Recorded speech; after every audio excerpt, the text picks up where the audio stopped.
Teman semuanya yang saya sayangi, yang saya cintai dan saya banggakan.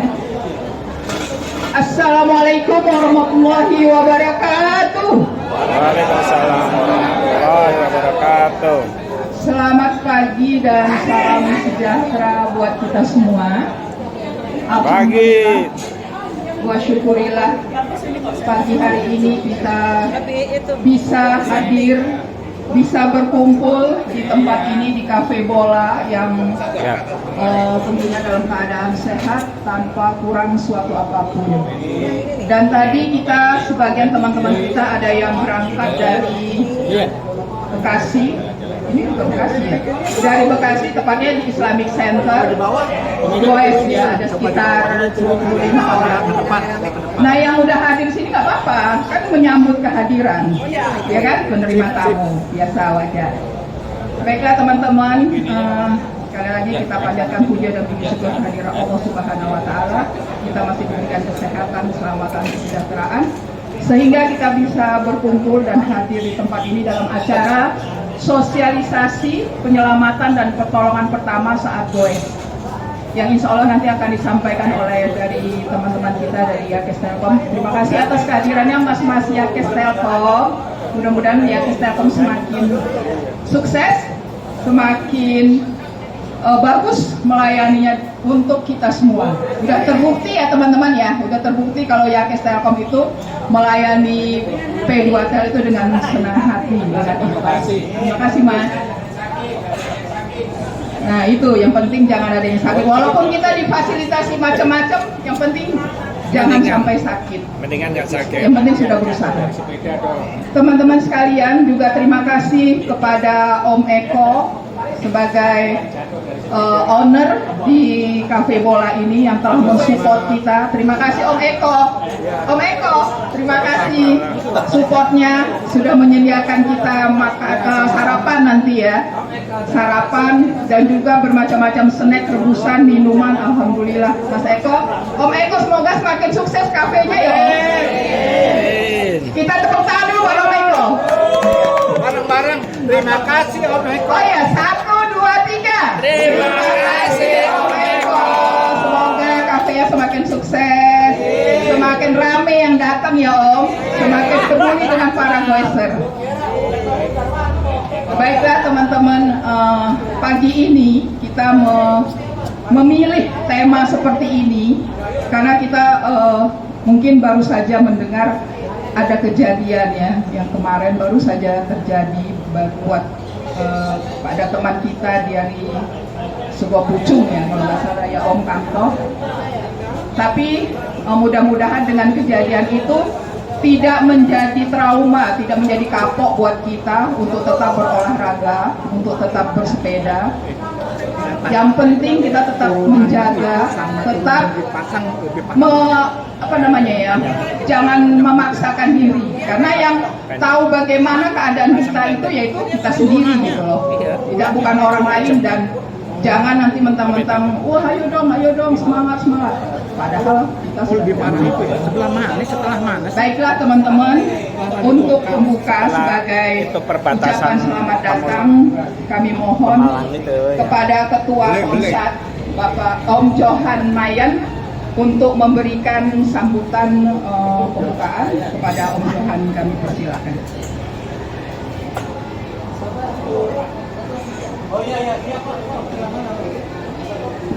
Terima kasih Teneng. Bismillahirrahmanirrahim. Assalamualaikum warahmatullahi wabarakatuh. Waalaikumsalam warahmatullahi wabarakatuh. Alhamdulillah wa syukurillah la haula wa la quwata illa billah. Bapak Ibu, alhamdulillah kita bisa melaksanakan acara sesuai jadwal kita, sesuai schedule kita di Cafe Bola ini. Dan proses perjalanan kita tadi yang sudah disampaikan Teneng, ada 2 tim sebenarnya, tim goes dan tim penyambut ya. Dan sesuai dengan harapan kita semua, bahwa kita harapannya supaya tetap dalam kondisi sehat ya, sehat alhamdulillah, amin. Pada kesempatan ini juga kami mohon terima kasih yang sebesar-besarnya, penghargaan yang setinggi-tingginya kepada Pak Eko, owner dari Cafe Bola. Terima kasih Pak Eko. Semoga semakin sukses. Dan pada kesempatan ini juga kami ucapkan terima kasih atas dukungan dan support yang penuh dari tim Yakes. Bang Santo, terima kasih Bang Santo dengan tim Yakes, Bang Heru, Bang Kus, Bang Reno ya, dan tim. Terima kasih. Kita ketemu lagi di sini. Sebelumnya udah pernah ketemu di sini. Terima kasih. Jangan bosan-bosan ya, jangan bosan-bosan. Pada kesempatan ini juga seperti tadi yang disampaikan oleh Neneng bahwa kita mereview dulu yang pernah kita adakan kegiatan juga di sini, mereview lagi 2 tahun yang lalu kalau nggak salah ya, 2 tahun yang lalu kita pernah di sini dengan tema yang mirip-mirip. Mudah-mudahan dengan ini membekali kita supaya lebih aware dengan kegiatan kesehatan kita masing-masing.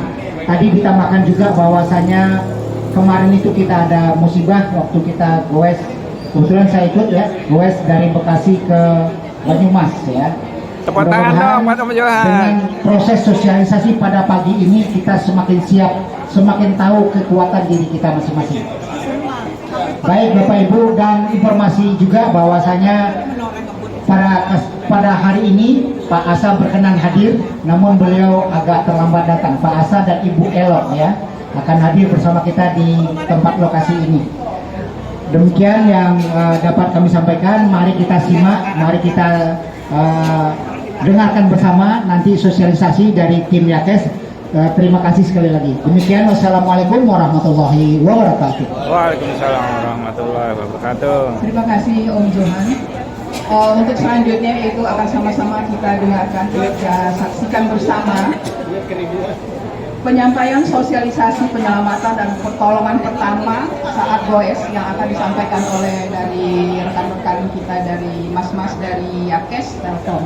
Untuk itu kami persilakan. Assalamualaikum warahmatullahi wabarakatuh. Waalaikumsalam warahmatullahi Semangat wabarakatuh. pagi. Pagi. Terima kasih yang saya hormati Pak Johan, Ketua Komsat Komunitas US Alumni Telkom. Mantap nih, mantap. Ayo semangat ya Pak ya. Alhamdulillah, puji syukur kita ada Allah Subhanahu Wa Taala sehingga atas nikmat Allah senantiasa selalu memberikan kita akal sehat, walafiat, panjang umur, kita mampu beraktivitas di pada hari ini. Sebelum saya memberikan sosialisasi, sebelumnya mohon maaf, mestinya pada hari ini Bapak udah hadir, tapi karena beliau banyak kesibukan di kantor area, maka beliau memandat kepada saya untuk memberikan sosialisasi. Tapi mungkin tidak mengurangi lah. Mudah-mudahan apa yang kita sampaikan pada ini bisa paling tidak bermanfaat. Yang kita tahu sih apa sih tindakan sebenarnya yang terjadi. Kalau kemarin terjadi gimana Bapak Ibu? Sudah pengalaman jadi yang kemarin terjadi diapain tuh? Diemin aja. Nah, Bapak diemin atau diemin aja? Nggak ada yang sama sekali tolong saat itu. Ada Pak, ada. Diapain Pak? Langsung ditolong. Kalau kita meremending sekarang kita kan meremind kan, yang sudah 2 tahun lalu sudah P3 Kak, Pak Kamto, diapain Pak? Saya mau tanya. Difoto. Nah sekarang ada tahapannya kan. Kemarin kita juga belajar tahapan bagaimana penanggulangan kedaruratan kesehatan ini. Langsung bagaimana Pak? Ketika Bapak menemukan kawan Bapak sendiri terjadi. Nah tahapan yang pertama harus apa Pak diapain? Nah ini 2 tahun nih, 2 tahun. Apa yang pertama Bapak lakukan ketika teman Bapak tadi naik sepeda jatuh? Apa yang Bapak lakukan? Cerita dulu cepat.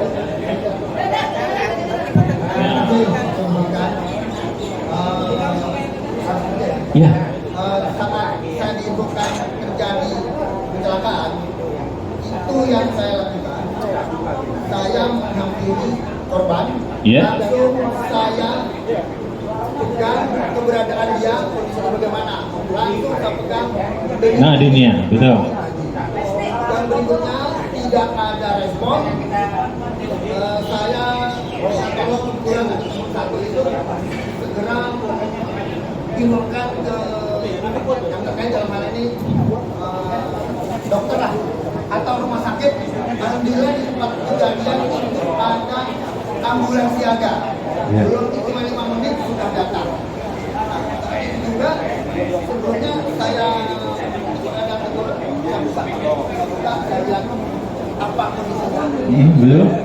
Nah itu kita bantuan langsung dibawa ke dan berlanjut dari jalan tersebut dalam keadaan belakang itu masih ada grup kriminalnya sampai saya di rumah sakit dinyatakan oleh dokter sudah meninggal. Iya. Jadi berarti telat ya kita. Telatnya dikitin saja, tidak dicek sudah tidak ada usaha untuk bagaimana RJP tadi. Tidak kan? Nah, Tidak, itu. karena kita Iya. panik. Betul. Makanya di sini fungsinya kita mengingatkan kembali ya. Tahapannya udah bagus Pak, betul. Yang pertama, apa sih tahap pertama yang mesti? Pertama kita mesti lakukan yang ada namanya 3A. Ya, aman buat diri kita dulu, aman buat si korban, aman lingkungan. Jadi betul nih Bapak nih, begitu ketika ada kejadian, maka kita amankan dulu nih pasiennya. Aman buat kita dulu sendiri nih. Amankan korbannya, aman lingkungan. Bagaimana Pak ya? Kerumunan orang pasti. Itu di lingkungan kita main bola. Itu pada bukan. Terima kasih Bapak. Jadi seperti itu ya Pak, Bu. Udah tahu kan Bu ya, tahapan awalnya Bu seperti itu ya. Kalau BHD itu, jadi apa sih definisi daripada BHD itu? Yaitu kan satu rangkaian tindakan awal untuk mengembalikan fungsi pernapasan dan sirkulasi pada seseorang yang henti jantung atau henti napas. Jadi fungsinya itu kita membalikan. Jadi perlunya ada tadi namanya RJP, resusitasi jantung baru. Makanya tahapan awalnya ya tadi amankan dulu penderitanya, aman kitanya, aman lingkungannya. Terus yang kedua apa Pak? Setelah itu, setelah sudah kita aman, sudah mantap nih posisi ini, orang-orang sudah nggak berkerumun, apalagi yang kedua? Ayo katanya udah Riman 2 tahun nih. Ayo. Saya mau tanya nih. Hubungi ambulan. Hubungi rumah sakit. Benar enggak? Nafas buatan. Salah.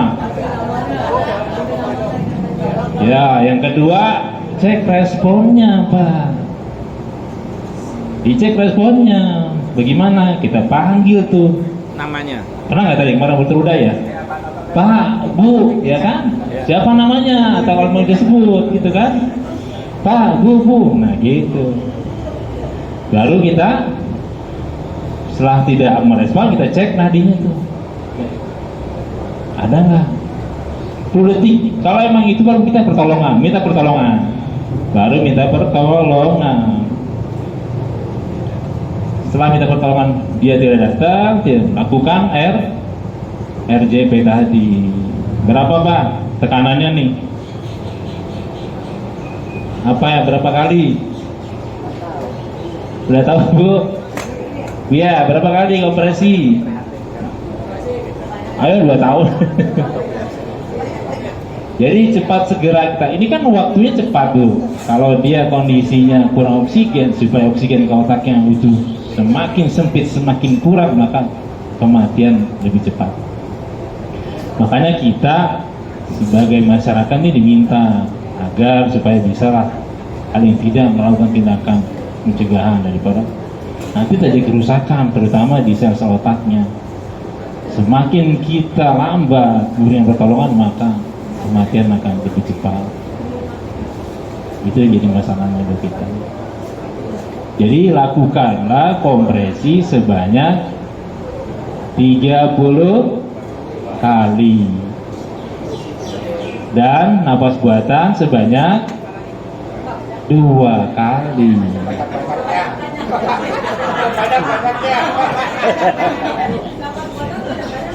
Banyaknya. Jadi kompresinya 30 kali per menit. Tuh 2-30. Setelah 30 berikan nafas buatan 2 kali. Terus selama berapa siklus Bu, Bapak Ibu? Ini 2 tahun nih, ayo. Waduh, mesti udah mantap nih gue nih. Biasa di lapangan soalnya. Berapa siklus Pak? Pak Johan nih tahu nih, mantep nih. Sebanyak berapa Mas Reno? 5 siklus. 5 kali. Oh, 5 kali. Itu yang harus dilakukan ketika kita berhadapan dengan situasi dan kondisi ketika ada yang tidak sadarkan diri. Seperti itu. Kecepatannya itu antara 100 sampai 120 menit per tekanan. 1, 2, 3, 4 terus. Seperti itu, tekanannya harus memang ritmenya harus tepat ya, jangan lambat, telat, jadi cepat. Kedalamannya berapa Pak? Pak Johan nih tahu lagi, Pak Johan nih. Pak Johan, berapa kedalaman Pak ketika tekan? Kedalaman tekanan kita berapa nih? Biar asal main tekan aja Pak. Atah ada orang yang ada ya cepat 5 cm. rumah sakit lah. Ya Pak Astril, berapa Astril? Kedalaman Pak Astril ketika melakukan RJP, kompresi dada berapa Pak kedalamannya? Terlihat juga. Mas Reno, sini dong. Sini Mas, kita berdua aja Mas. Nah ini baru. Ya, kan lihat gini. Mau praktek Mas Reno? Tahunnya goes. Mau ambil manikin? Boleh, pakai ya, manikin nanti ada boleh kita bawa boneka ya. Jadi kedalamannya yang benar secara teori adalah 5 cm sampai 6 cm.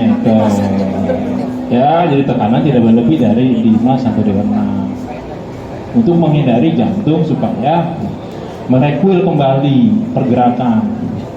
Kalau ditekan terlalu dalam, kemungkinan terjadi patah, jadi lebam artinya. Jadi kesulitan buat kita seperti itu.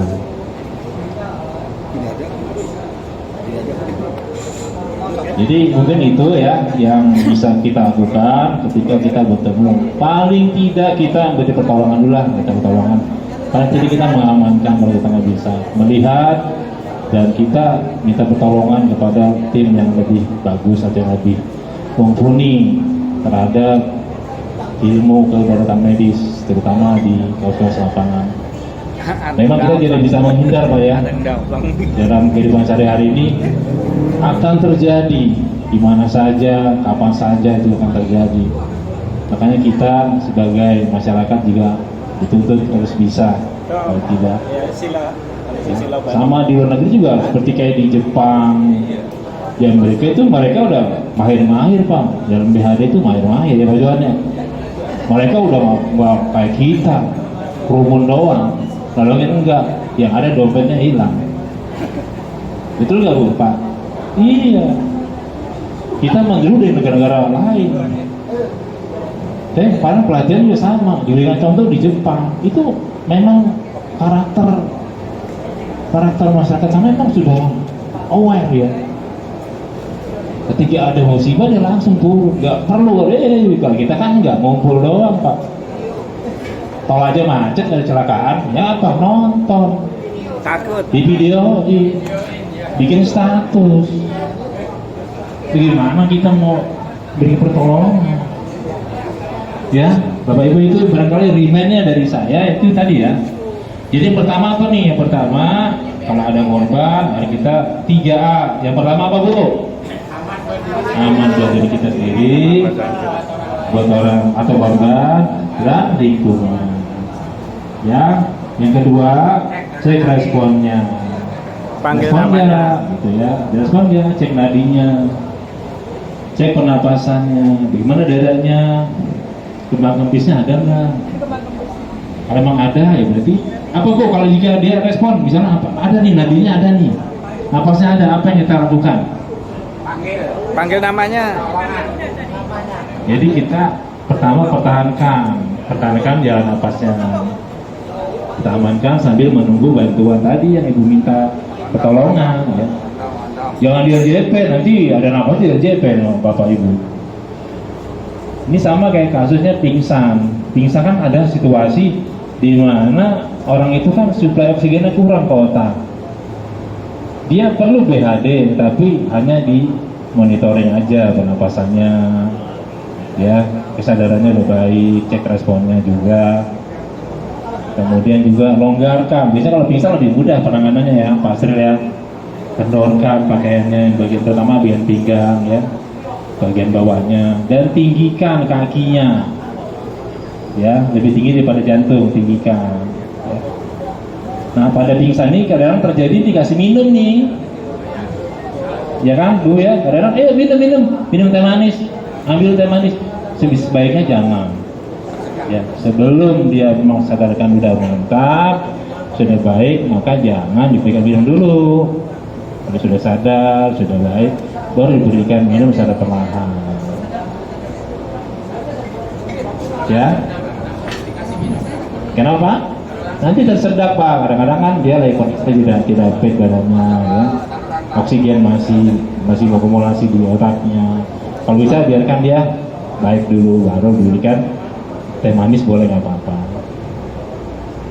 Gitu. Mas Dono, mungkin kita praktek ya Pak ya, kan udah kan ya teorinya kita ya tadi ya, amankan diri, amankan lingkungan, buat korban. Nah sekarang Mas Dono nih akan memberikan nih gimana teori tadi yang 5 cm kedalamannya, kecepatannya. Mas Dono, saya ngomong nih, ini Bu, ada korban kemarin tuh, di mana Pak Johan tadi kan, di Jawa ya? Ya di lantai. Nah, ini ada korban nih. Siapa yang bisa praktek ya? Bapak Ibu boleh mau praktek, boleh nggak apa-apa. Tadi kompresi 30 dan bantuan napas 2 kali. Dipraktekkan Pak, nggak bisa dengan melihat seperti ini. Atau Bapak langsung nih, mana yang sudah ngerimen selama 2 tahun, yang sudah pernah coba, gimana nih prakteknya? Pak Kanto kiri. Saya nih Om. Ayo, boleh Bu, boleh. Mas Eno. Ayo, katanya mau jadi tim GOES yang ada. Pak Asril. Bukan hanya GOES, tapi juga harus bisa mampu menolong seseorang gitu. Nah, Pak Asril nih, mantap nih Pak Asril. Dari awal, Eno, coba kasih tahu masalah. Pak Asril goesnya jauh tuh.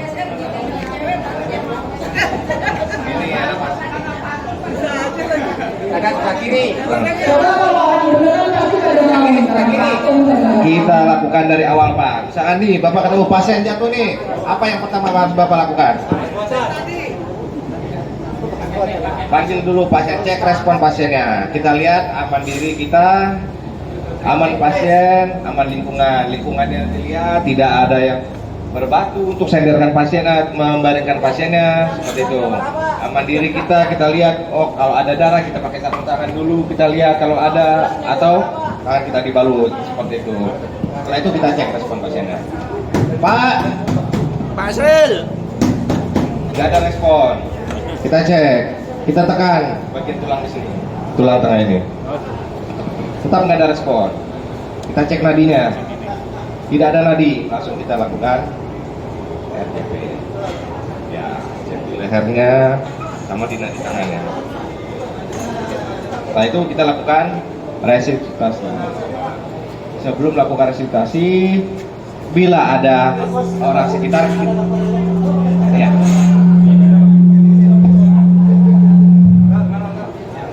Kita panggil bantuan. Minta teman-teman, Ibu, Bapak, tolong bantuan, ada korban, tolong panggilkan ambulan. Nah, sambil menunggu ambulan datang, kita lakukan resusitasi jantung paru. Selamat datang Pak Asa. Ayo Pak. Ini Pak Asril nih mau praktek nih. Ayo kita lihat, perhatikan Ibu ya, Bapak Ibu. Ini manfaat buat kita semua.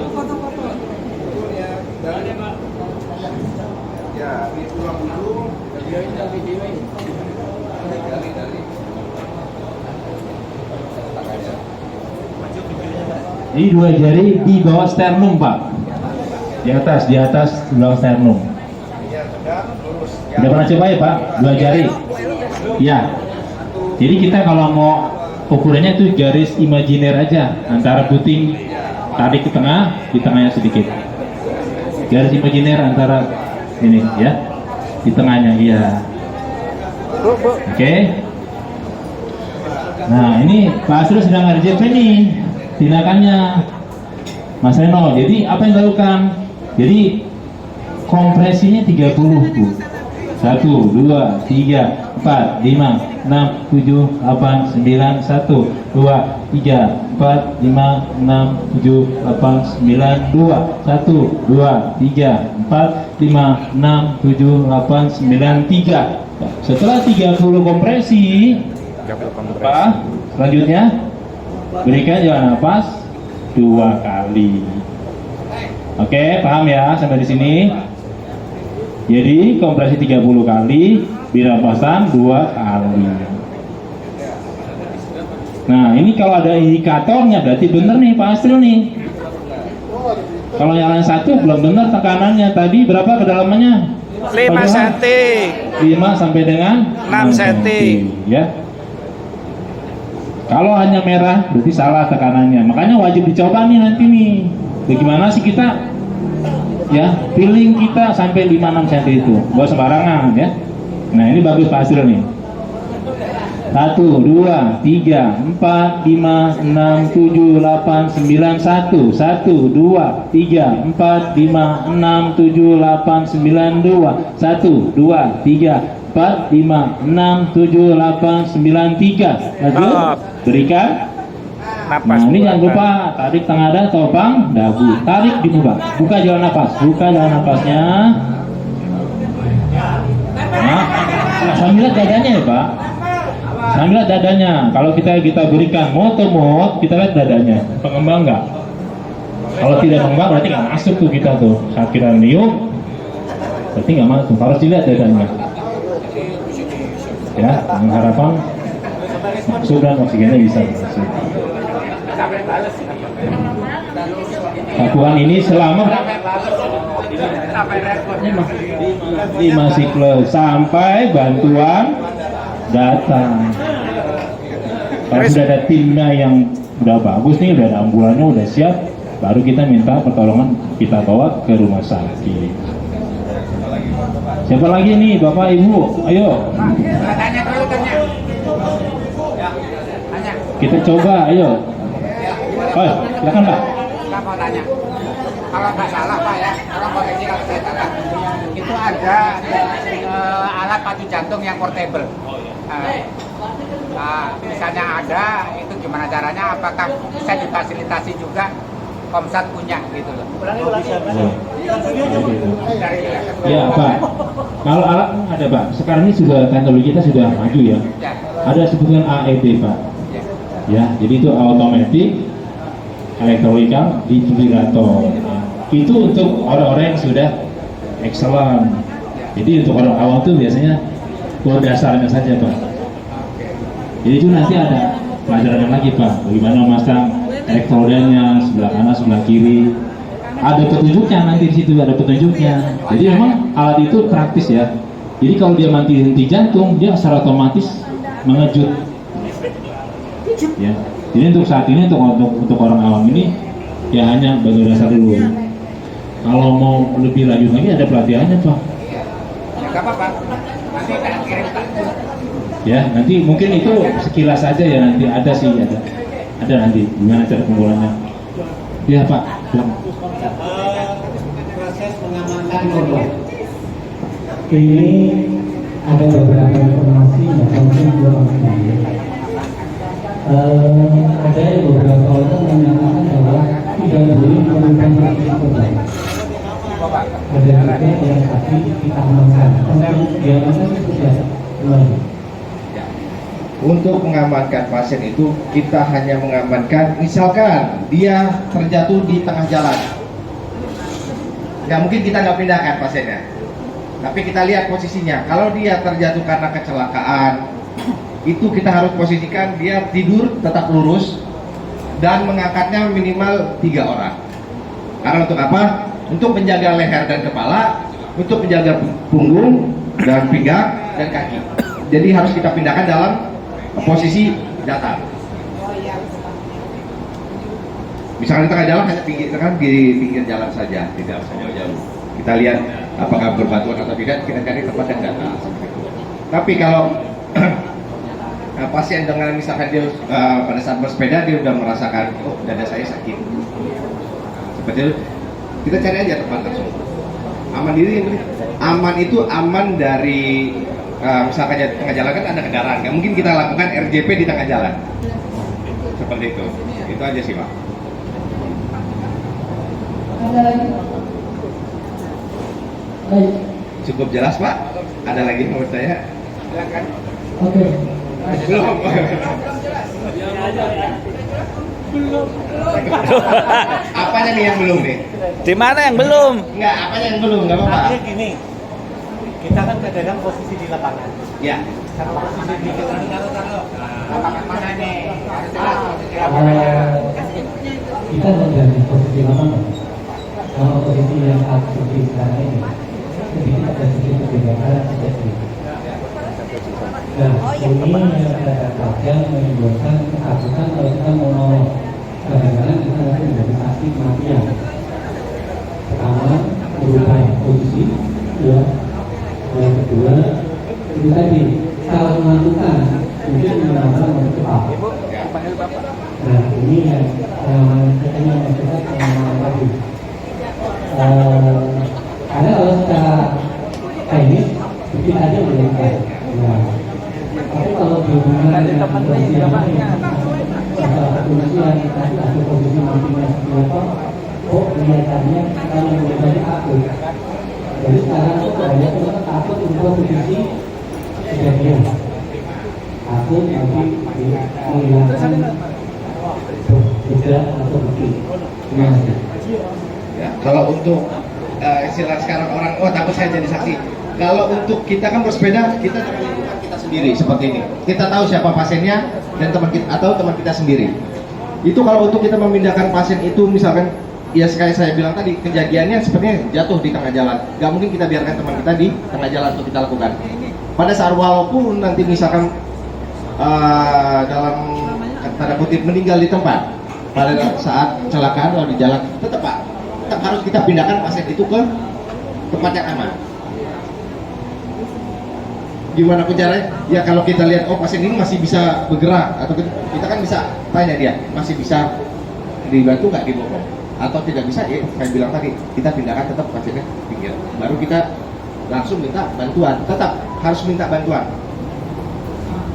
Kalau memang kita setelah minta bantuan tadi, kita akan sambil menunggu dari rumah sakit atau dari puskesmas terdekat, baru kita lakukan resusitasi tadi. Kita cek responnya, kalau memang tidak ada respon, baru kita lakukan resusitasi. Sampai dilakukan itu menunggu bantuan datang. Tetap. Kalau untuk misalkan kita, oh nanti jadi saksi, itu kalau kita melakukan dengan teman sendiri, kenapa? Bisa kita takut untuk jadi saksi hanya untuk ditanya kenapa nih pasiennya seperti itu. Kalau untuk menolong orang umum, kita lihat kondisinya dulu seperti apa. Kalau orang yang tidak kita kenal di jalanan, kalau memang kita mau niat menolong, kita lihat dulu kondisinya seperti apa. Banyak kan misalnya kejadian TKP atau kecelakaan, kita lihat kayak gitu. Itu memang ya jadi kadang faktor orang yang mau menolong itu jadi memang kadang bingung kalau gitu, kalau untuk orang lain yang tidak kita kenal. Tapi kalau orang untuk kita kenal, kenapa kita harus takut untuk jadi saksi seperti itu? Udah, lanjut, udah mau bertanya? Tadi udah tadi? Ya.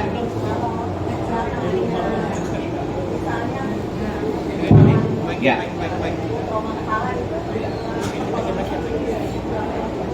Tetap kita harus lihat respon pasiennya. Kalau pasiennya itu memang henti jantung dan henti napas, bisa kita lakukan. Kita kan melakukan resusitasi ini hanya untuk henti jantung dan henti napas. Tapi kalau dia kecelakaan sampai dia responnya masih ada kayak gitu, kita bantu. Tapi kita lihat kondisinya. Misalkan dia jatuh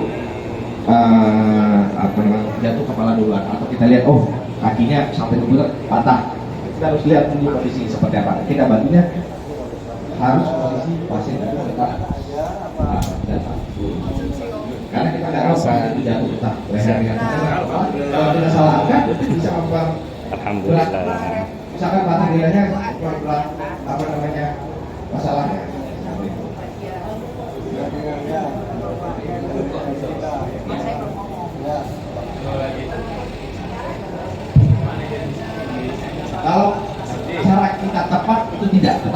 cara kita yang salah itu bisa memperberat. Jadi aku jangan tolong nih. Kayak kadang orang yang tak melakukan itu kan seperti itu. Apalagi kayak kita orang awam, oh ya, bisa nggak saya ya? Apa nanti saya malah bikin dia lebih parah seperti itu kan? Ya, karena kita ragu. Tapi kalau kita punya apa namanya pemahaman dan kita tahu caranya, kita mungkin melakukan itu. Ini lagi ini dulu nih. Bentar ya. Ya, mungkin ada lagi? Ada lagi yang mau coba? Mau bertanya, silakan. Atau ada yang mau bertanya?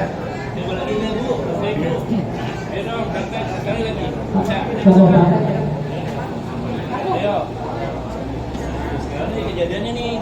Masa perempuan mah jarang ya ngebantuin ya? Apa-apa. Kalau yang goes perempuan Bukan. semua. Kalau ada yang ini banyak yang mau. Kalau yang udah jadi pasiennya.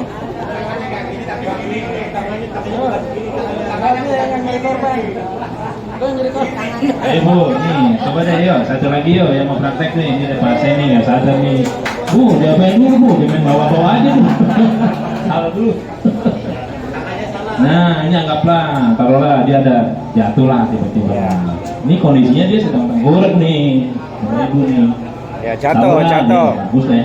jatuh. Nah, sekarang apa tadi tuh yang harus tahapan pertama Ibu lakukan? Ditendang. Nggak mungkin Bu. Ayo. Jadi tahapan tahu tadi apa? 3A. Amankan dulu korbannya tadi yang itu apa tadi tuh? Amankan itu Bang coba. Amankan. Ya. Ayo Bu. Kita. Nah, ya, kepalanya jangan lupa. Sudah. Berdua, kuat berat, gede. Oke lah, udah kita amankan ya, pasien taruh tangan Bu. Oke, amankan nih, aman udah buat diri kita, buat lingkungan kita, kemudian juga dari orang-orang biasanya terhubung tadi ya. Nah, saya mungkin.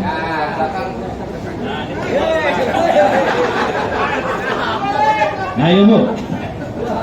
Kemudian nih udah amankan penderitanya, sudah aman lingkungan. Nah, apa yang Ibu lakukan tahap kedua nih Bu? Dengan tadi. Nggak boleh, mana PP. Jantung tengah. Sini. Apalagi yang kedua, tahapan kedua tadi belum tahu kan? Mau saya Respon. cek responnya.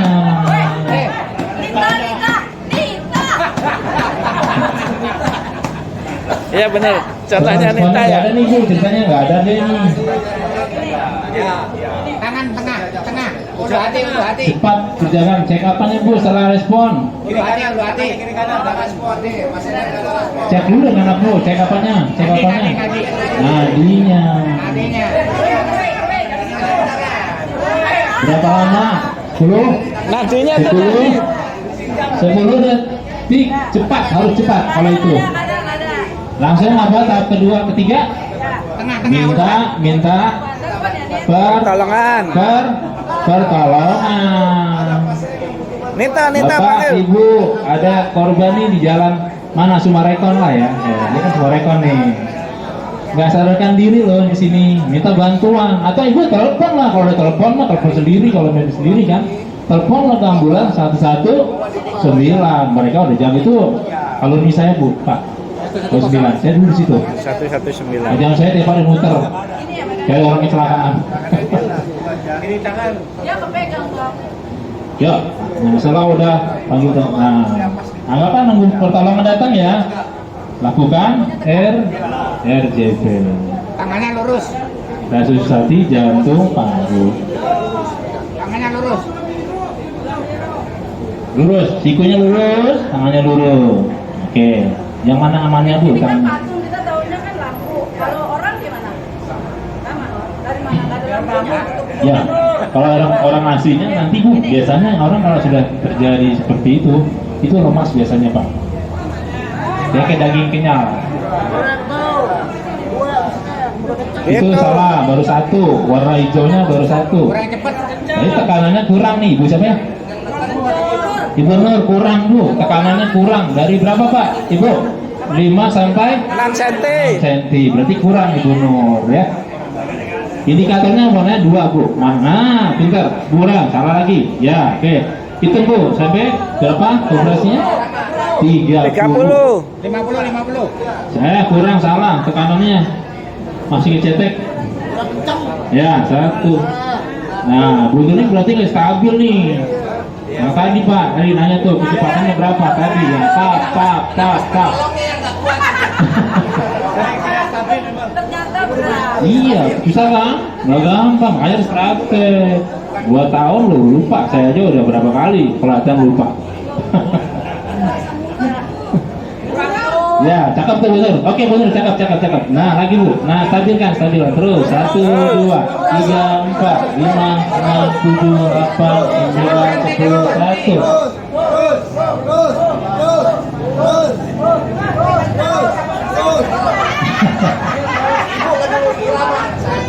Jadi udah mainnya sebelumnya nggak stabil tadi Pak. Dia nggak cepat. Tap. Dia lambat tekanannya. Ini tadi nih. Saya yang bagus tuh tadi Pak. 100 kali itu tujuannya. Tap.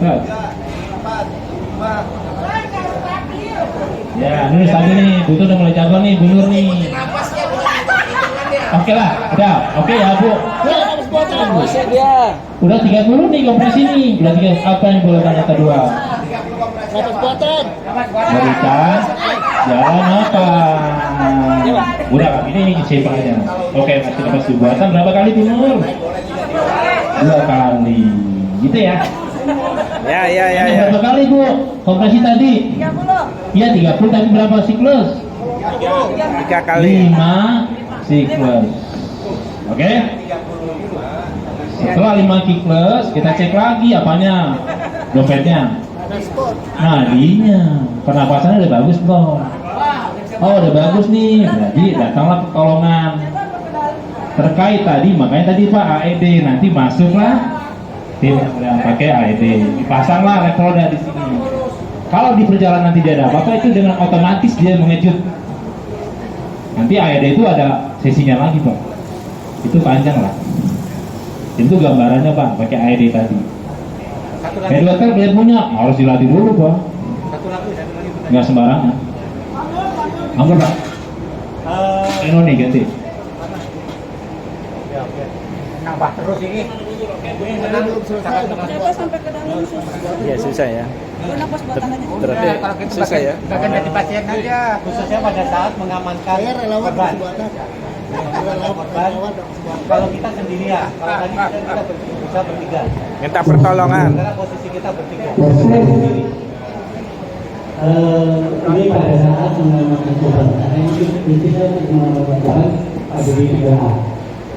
Nah, ini posisi kalau kita sendirian, membantu teman kita, jangan sampai kalau kita sendirian posisinya mengangkat mengangkatnya. Seperti apa? Cara mengangkat kalau kita sendirian dan tidak.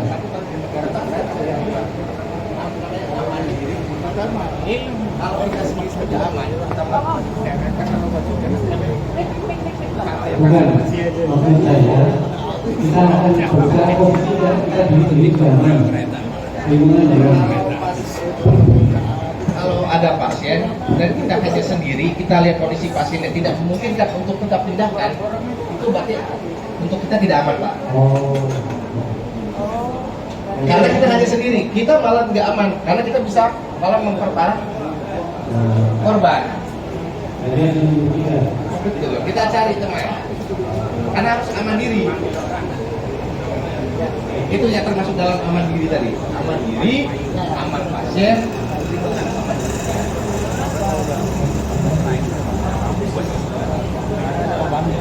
Ada lagi Pak?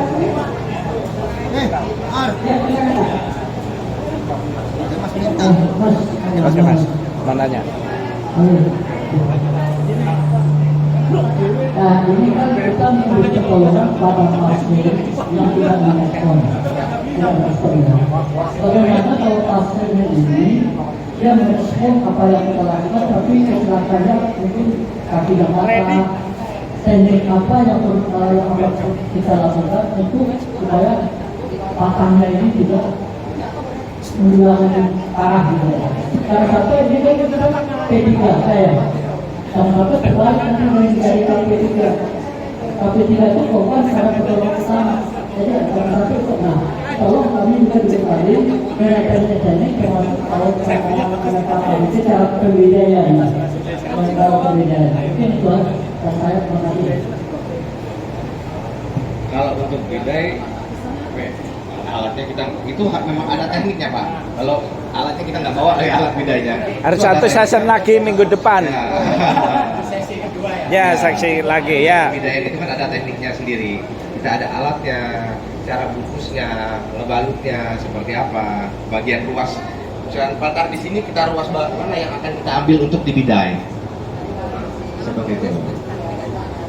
Misalkan patarnya di sini, kita ketemukan dengan bidai yang panjang melebihi 800 sampai ke bawah.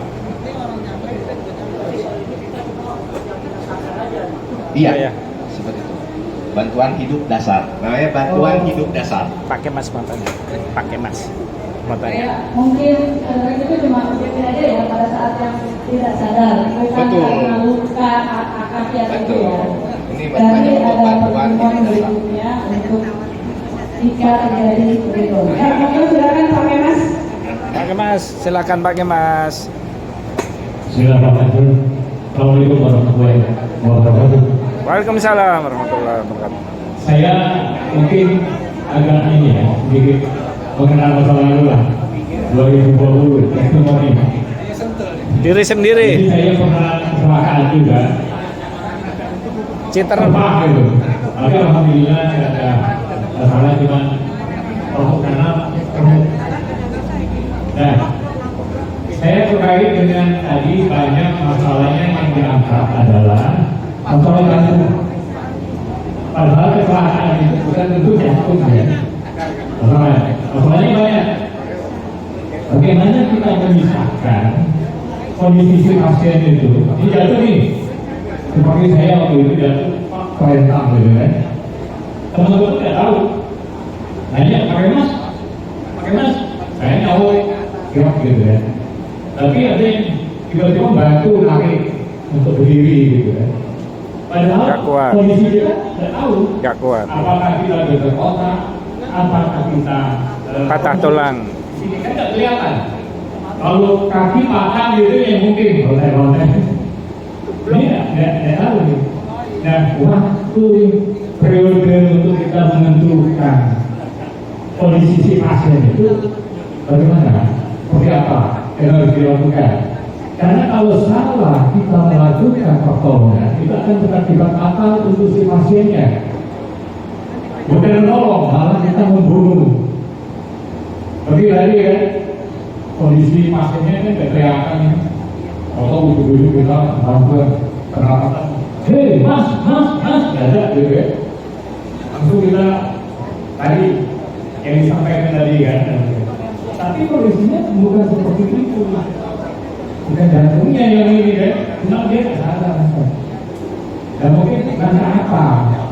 Karena ini kalau kita salah dalam melakukan tindakan, akan berakibat fatal pada si pasien. Betul, kita kan tadi sampaikan mungkin kalau kita tidak mengerti, ya kita biarkan saja pasien sampai menunggu ahli profesional yang datang gitu ya.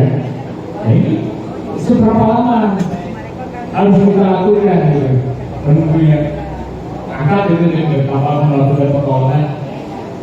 Ya mungkin itu ya yang ingin saya tanyakan.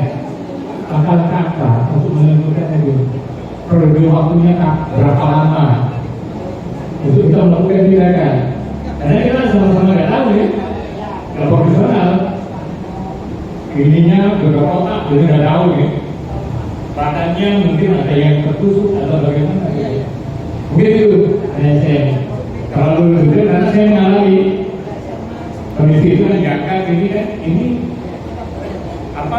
Mungkin pada saat itu nggak apa-apa oleh video, tapi ya kan karena sendiri tahuan. Kemudian pada waktu diurut sudah normal, kemudian kita naik dari ke pickup, tapi kondisinya dulu kan banyak terus. Nah, ini berakibat juga kan di dunia kita ya mungkin itu. Terima kasih. Terlalu banyak mungkin apa yang sudah saya. Baik, Nah, izin menjawab. Kalau untuk kecelakaan seperti itu, misalkan jatuh lagi bersepeda, kita nggak tahu atau terperosok dan lain-lain, kita lihat pertama tetap lihat respon pasiennya. Kalau pasiennya seperti bapak tadi kejadian, oh bisa kita ajak komunikasi. Kita tanya bagian mana yang sakitnya, bagian apa saja, kita lihat. Oh, tapi kita selalu beranggapan kalau dengan pasien kecelakaan yang seperti itu, kita selalu beranggapan dia ada kemungkinan dengan patah bagian saya. Apabila pasien yang merasakan flu sakit sampai kebas dan lain-lain, lebih baik kita tetap mengutamakan memanggil bantuan. Karena pada saat kita tidak ada alat seperti misalkan stretcher dan lain-lain, kita tetap paksakan pasien untuk diangkat. Itu mungkin itu tadi bisa memperparah kondisi pasiennya. Lebih baik kita menunggu bantuan dengan alat yang ada dan lengkap daripada kita memaksakan membantu pasiennya dengan kita kemampuan kita. Oh, kita angkat aja kunyit. Malah masalah di lehernya lebih parah. Kecuali memang kita punya kompetensi yang khusus. Kalau kita datang, ambulan kita datang ke sana, kita tetap, oh, pasien kita pasti bawa stretcher untuk bantu pasien ini untuk dievakuasi. Baru kita lihat nanti setelah dievakuasi, oh ada luka di sini, ada luka patah, nah, kita pindahin dulu di sana. Setelah itu baru kita posisikan pasien untuk diangkat ke bawah ke ambulan dan ke rumah sakit. Tapi kalau kita hanya lihat, oh, misalkan pasien ini nggak bisa, lehernya sampai kayak gini, kakinya patah. Nggak mungkin kalau kita sendiri atau kita berdua dengan teman ada di situ, nggak mungkin kita bisa ngapa-ngapain pasien ini, karena kalau kita tetap paksakan untuk ini pasti memperparah kondisi pasien. Karena dengan alat yang kita punya nggak memadai. Nggak mungkin bapak atau ibu lagi sepeda bawa bidai. Tetap harus kita lihat respon pasien. Kalau pasien memang ada respon, ya seperti itu tadi kita lihat, kita tanya sakitnya di mana, atau memang sampai dia memang bisa komunikasi lancar. Oh, bisa nggak digerakkan bagian ini, bagian mana yang sakit? Oh, ini sakit nggak? Tidak. Ini sakit nggak? Tidak. Ini sakit tidak. Kita ajak untuk komunikasi sampai kalau dia bisa berdiri tegak dengan normal, berjalan dengan normal, mungkin bisa kita recovery-kan sendiri. Tapi kalau memang ada patah tulang atau dia merasakan sampai kebas di bagian leher atau di bagian ekor, itu harus ada nggak bisa kita lakukan sendiri, tetap harus menunggu bantuan. Ada lagi? Mungkin ini yang saya ingin tanyakan juga, berapa lama waktu yang kita butuhkan untuk menentukan ini harus pertolongan profesional atau kita lakukan tindakan langsung? Tadi Pak, kita lihat kondisi pasien, kita respon pasiennya kita bisa ajak komunikasi. Oh, kita tanya bagian mana yang paling dirasakan sakit. Ya, itu kan relatif ya. Ya. Kadang-kadang orang pada saat jatuh, dia tidak merasakan apa ya. Ada. Jadi begitu ditanya, enggak. Ada kondisi yang seharusnya. Ya. Makanya antara kita melakukan tindakan, ini kan begitu jatuh. Gak apa-apa ya, tetap di Nah, itu kan kondisi seperti itu terburu-buru. Nah, pada saat kita melihat si pasien itu jatuh, kita lihat nih, kalau ditanya ini, perlu waktu untuk melakukan komunikasi itu sampai dengan melakukan tindakan itu berapa lama? Ada nggak gitu? Kalau untuk berapa lama waktunya sih dari kita sih nggak ada. Cuma kita lihat kondisi selama dia tidak, anggap aja 5 sampai 10 menit. Dia tidak berubah posisi seperti itu. Pak, gimana kondisinya? Apa yang dirasakan? Kita sampai evaluasi. Oh, lama-lama. Kalau dia memang ada masalah dengan patah tulang dan lain-lain, pasti dia merasakan kebasnya di daerah yang patah. Biasanya seperti itu.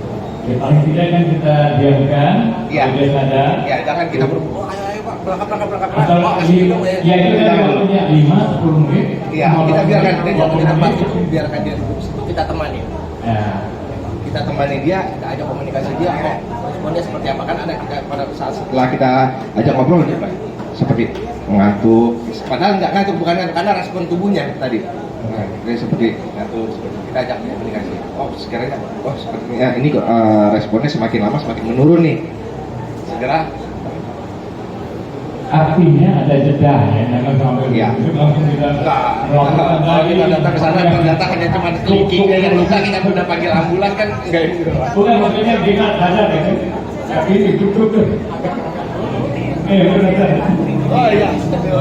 Gini Pak Kemas, kalau yang dilakukan tadi itu orangnya udah benar-benar pingsan, tidak ada denyut nadi, itu intinya. Jadi kalau bisa diajak ngomong, ya itu udah relatif lagi ya. Tapi kalau misalnya memang pasiennya benar-benar pingsan, tidak ada denyut nadi, kita lihat kalau bisa tadi ditempatkan, diselamatkan di tempat yang lebih aman, terus kemudian kita longgar-longgarkan bajunya, gitu supaya udaranya bisa lebih luasa, terus kemudian tidak dirubungin banyak orang itu. Jadi baru dilihat, dievaluasi lagi. Penolongnya harus bisa memastikan bahwa memang ini tidak ada nafas dan tidak ada denyut nadinya, denyut jantungnya. Nah, baru dilakukan resusitasi tadi RJP gitu ya Pak ya. Artinya terpisah pada kondisi awal, kemudian kita lihat ini tindakannya harus dilakukan ini, kemudian napas buatan dan sebagainya. Betul. Jadi itu adalah salah satu bagian dari pada saat pertolongan pertama. Betul. Ya itu mungkin ya. Iya. Itu aja karena saya melihatnya umum. Iya. Jangan sampai waktu dia nggak bernapas, pingsan, pasti di sininya luka parah. Kalau ini ditekan, kalau hancur. Itu ya kita menyelamatkan nyawa dengan cara memberikan tadi denyut jantung dan nafas itu kalau dipastikan benar-benar orangnya sudah tidak bernafas dan tidak respon sama sekali karena otak butuh oksigen pasti ya. Begitu kita terlambat menolong itu dia akan lebih banyak, kalaupun hidup lebih banyak nanti gejala sisanya. Ya misalnya kelumpuhan, lupa gitu. Contohnya kemarin waktu di siapa ya pejabat dekat daerah Tebet gitu loh ininya apa namanya saya juga lupa maaf ya. Itu gitu teman-temannya begitu tahu kok nggak keluar dari kantor gitu ya, terus kemudian begitu ditengok benar-benar nggak ada nafas, nggak ada nadi, dibantu dengan pertolongan pertama itu.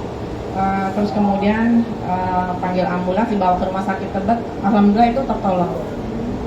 Meninggalnya malah di rumah ya nggak salah, apa habis goes juga kayaknya karena beliaunya seneng goes. Saya rasa pakai Mas. Jadi harus dilihat dulu ininya kondisi pasiennya ya. Ya saya setuju apa yang disampaikan oleh Bella. Jadi itu juga dilihat. Kalau tadi sebagai contoh itu kan di ruangan, dia jelas dia jatuh, dia nggak sadar diri. Tapi itu kan kecelakaan di jalan dan di luar ruangan. Itu terima kasih dokter. Sip, mantap.